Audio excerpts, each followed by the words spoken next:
আজকে বানাবো সিদ্ধ আলুর ফ্রেঞ্চ ফ্রাই। তার জন্য আলু সিদ্ধ করে ম্যাশ করে নিয়েছি। ম্যাশ করা আলুতে লবণ, শুকনো মরিচের গুঁড়া, ধনিয়া জিরার গুঁড়া দিয়ে মেখে নিলাম। এরপর আলুতে কর্নফ্লাওয়ার ও চালের গুঁড়া দিয়ে মেখে নিব। আপনারা চাইলে শুধু কর্নফ্লাওয়ার দিয়েও মেখে নিতে পারেন। মেখে নেওয়ার পরে রেস্টে রাখার কোনো প্রয়োজন নাই। যেখানে ডোটাকে বসাবো তার উপরে তেল দিয়ে ডোটাকে বসিয়ে দিলাম। দেখতেই পাচ্ছেন আমি যেমন করে হাত দিয়ে চেপে চেপে করে দিচ্ছি সেভাবেই করে দিতে হবে। হাত দিয়ে সমান করে ডোটা বসিয়ে দিলেই হবে, যেমন করে আমরা পিৎজার ডো বসাই। এরপর যে কোনো শেপে কেটে নিলেই হবে। আমি সাইড থেকে অংশগুলো কেটে সরিয়ে রাখছি আর লম্বা লম্বা করে ফ্রেঞ্চ ফ্রাইয়ের শেপ দিচ্ছি।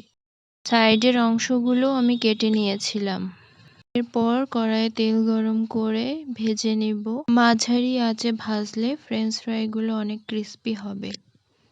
এমন লম্বা লম্বা ফ্রেঞ্চ ফ্রাই আপনারা বিকেলের নাস্তা হিসেবেও খেতে পারেন, আবার ভাত অথবা খিচুড়ির সাথেও খাওয়া যেতে পারে। এই সিদ্ধ আলুর ফ্রেঞ্চ ফ্রাই বানানো অনেক সহজ ও খেতেও অনেক মজা, তাই আশা করি সকলেরই অনেক ভালো লাগবে।